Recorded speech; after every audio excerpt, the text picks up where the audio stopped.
اگر روز صاحب پسر شوم، برایش یاد می‌دهم که پسرها مردند نه درد.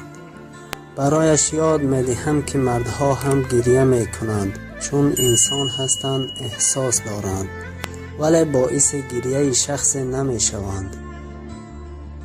برایش یاد می‌دهم که دل را نرنجاند و اشک را نریزاند. برایش یاد می‌دهم که مردان حقیقی آنهایی نیستند که چهره زیبا دارند و قلب درشت، بلکه آنهایی که چهره درشت و قلب زیبا دارند. برایش یاد می‌دهم که در مقابل دشواری‌های زندگی صبر و قناعت را پیشه نماید.